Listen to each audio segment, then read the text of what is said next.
Welcome back, or hello for the first time, whichever one applies to you. That's the intro that I want you to use for this video. We are back with DC. This issue really gets into the video gamey aspect. So this starts off back with them during game night, and everybody's talking and they're trying to describe what they think one of the other people in the group would be if they didn't have superpowers.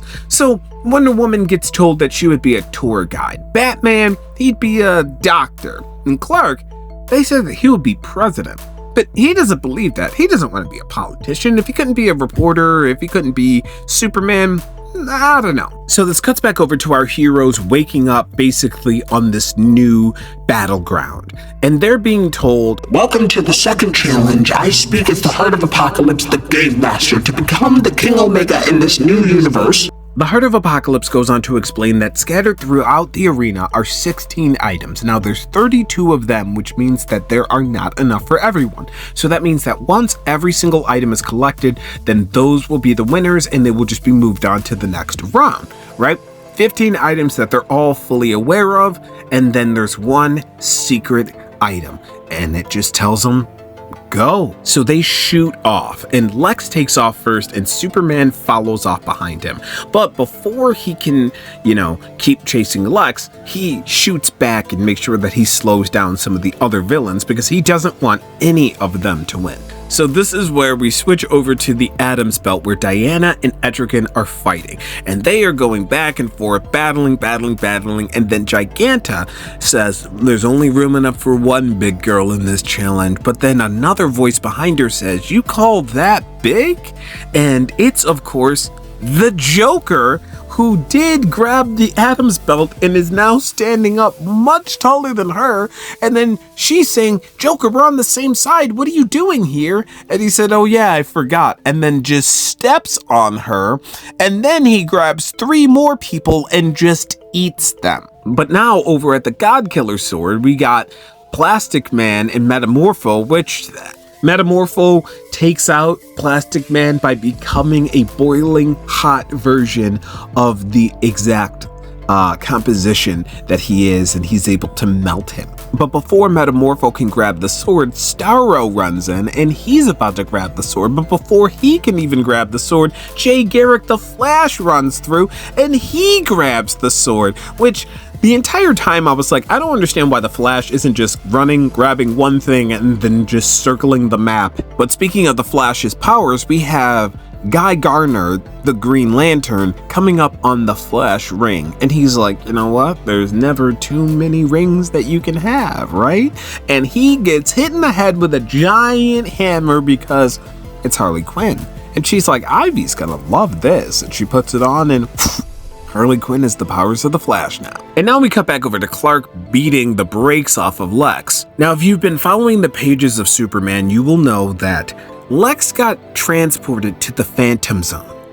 And Lex is explaining that while he was there, he had an epiphany, and he was able to actually take the Phantom Zone energy and manufacture a sword out of it, which he uses to cut off Superman's hand. And now Lex is just sitting here digging into Clark saying, you wouldn't do what it takes to make the world better. When I was shown what the world could be if I was in charge of it, I made it better. I changed things, but I bet you wouldn't change things. You would put everything just back the same way that it was. And then that's when Lex fires shards of green kryptonite into Superman. And he's like, you know what? Just stay here and I will do exactly what you won't do. I'm gonna go save the effing world. And then we cut back to the rest of the action. Guy Gardner's trying to grab another item, but he can't get it because Hawkman is grabbing it before him. And then Cyborg, he's grabbing the mother box. Then we have Etrigan and Swamp Thing fighting over the Soul Sword. And we have something really interesting happening in the background. We have Lobo running up to the Venom. See, he saw Bane's Venom and was like, that's the only thing that I want. And he went and he grabbed that. But just as he's about to grab it, Starro grabs him. But he had already put it on and he just ripped Starro into pieces. But unfortunately, he forgot a fact about Starfish.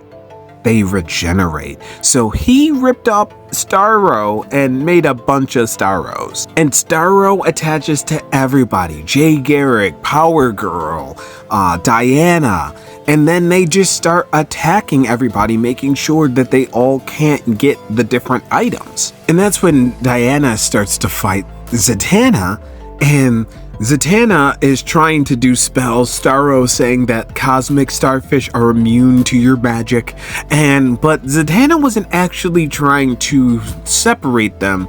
She was trying to get Diana to just hear her for a second, because Diana is actually standing right next to Thor's hammer, and she tells her to pick it up, and as soon as she does, a gigantic blast of lightning comes down, which separates Starro from everybody. And that's when we see Guy Gardner for the third time trying to grab anything, and he's going after the Blue Beetle Scarab, and he just can't grab it because Red Hood got it in front of him. And now this is kind of the part where I get like a little bit confused. So they go to attack the Joker, and he shrinks down and then jumps into Big Barda's eye, attacking her inside of her head. But then at the same time, we have Vixen going for the Genie's pen, and King Shark is there, and she summons a Megalodon to take him out, which is absolutely amazing. But when she looks back, it's not there, and that's because Etrigan grabbed it.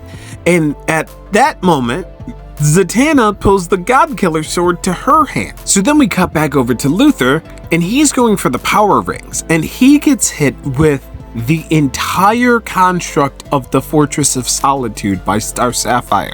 And she goes and she puts on a bunch of the rings, but he was able to grab one of them, the one that he actually really needed, because she was like, why do you need a black power ring? There's no dead here to control. But let's talk about this arena for a second. The arena is on top of dead elder gods that Darkseid was able to destroy to take their power. So what does Lex do? Oh, he wakes those elder gods up. So we cut back over to Clark, and Supergirl is coming over to hand him something, so he can get to the next round. But that's when Captain Atom just takes her out, and he's like, nope, I'll be taking that. And Clark is furious. He's about to go after Captain Atom, but he feels a rumbling, and he knows that means that Lex has won, because he woke up the Elder Gods and they just take everyone out. And this cuts back over to the game where they're talking, and Bruce is saying the reason why I think that you would want to become president or a politician or something is because you always want to do the most good, even when you don't know what to do, which is why I think that you would want to be part of this. But Superman isn't hearing it. He's like, I don't want to talk about this. And that's when Bruce is like, you know what? You're right. Here's your little Superman back. Now, this might be one of the coolest things that happens, because this is when he remembers. Clark remembers something. He remembers that part of the rules said, be like Darkseid and you will be rewarded. Now, remember, there was 16 items, but 15 of them were known, and there was one mystery item. And now he remembers that Darkseid not only lost a hand, just like how Lex cut his hand off, but Darkseid also gave his life. He was unmade so he could be remade. So what does Clark do? He grabs that shard of kryptonite out of his shoulder and he stabs it into his chest. And Luthor's like, who's the better Superman now? And he says, I am, because holy crap, Superman got the mystery item, the Omega Sanction. And I'm not gonna lie, I am Superman. Superman is, oh my goodness. Oh. But Lex is freaking out and he's like, no, I beat you. And he's like, no, you lose, Luthor. And he's about to hit him with the Omega beams, because he Omega beamed all the elder gods that were tearing everybody up. He Omega beams them all, takes them all out. And now he's about to take out Lex. And then, Saved by the Bell. That's when champions, all items have been claimed. The challenge is now over. Literally, Saved by the Bell. In this last scene here, it cuts back over to the Watchtower with the Quantum Quorum. At this moment where Time Trapper Doomsday is talking, and he's saying, we just have to hold on a little bit longer against Darkseid. And then Booster goes, unless we don't. He's like, what do you mean? And he goes, you become soft. We don't need a new King Omega. You already got me. Darkseid. and it's time for me to enter the arena. So now we are down to our 16, but this is when the fights start. So the next thing that we are going to cover is not going to be DCKO number 3. It's going to be DCKO Superman versus Captain Atom. All right, so hope you guys enjoyed that. If you did, come back for the next one. I'll see you later. Peace.